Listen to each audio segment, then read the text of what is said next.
السلام عليكم ورحمة الله وبركاته. دمان دعوة قيمة هي قاية هالميل كستو أدون كجوكتان مقعي وإدرس حسن محمد وإدين صوت دياري برنامج قصوين كبحة قيبتا جوا تي في فيسبوك مقال كتدبات كون حنكو حسد دونا دقالة كسقدا ودن كيمن حي سامي كويرشين وبات خيريان أما عيال كيران يكون ودن كيمن مقال كان waxaan doonayaa inaad ila daawatiin qaabka uu dhici doonaa waxaana muuqaalkan ka soo dhex muuqan doonaa laba yaryar oo aad u gaajaysan hase ahaatee meel makhaayad soo istaagay muuqaalkan oo dhammaystiran daawasho wanaagsan.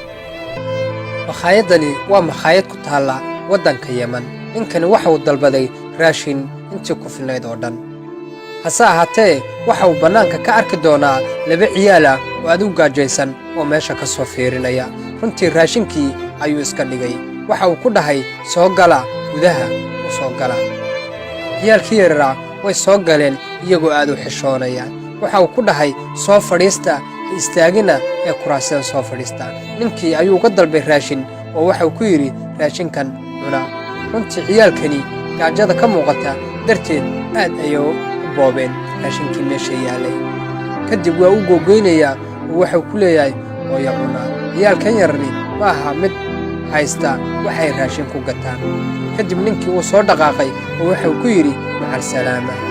waxa uu soo dhaqaaqay qaybta lacag bixinta ama qofka maqal hayaa. wuxuu ku yidhi ma rabno qof asxaan sameeyey in aan lacag ka qaadno ee waxaad tahay qof wanaagsan oo labada yaryar caawiyey. annaguna ma wanaagsana in aan lacag kaa qaadno ee waxa aan kugu siinay waxaasoo dhan wax wanaagsan.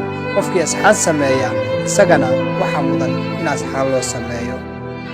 runtii ninkan makhaayadda iska lahaa naxariis ayaa isagana u soo degtay oo lacagtii uu doonayay inuu bixiyo wuxuu ku dhahay iska dhaaf.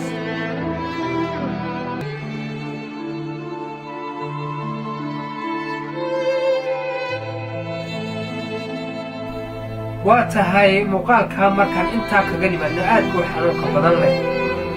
dad badan oo waxaa jira dalkii ku nool oona waxba haysan oo dhibaatooyin badani ay saameeyeen sida aabahood ama uu ka dhintay ama hooyadooda uu ka dhintay oo rajo ama waalid aana lahayn. fadlan haddaad aragtid qof dhibaataysan oo labadan yaryar oo kala ah caawi oo wixii aad u awoodda sii. waxaan idinkaga tegi doonaa toddobaadka iyo toddobaad kale oo xiisa badan. salaamullaahi calaykum waraxmatullaahi wabarakaatu.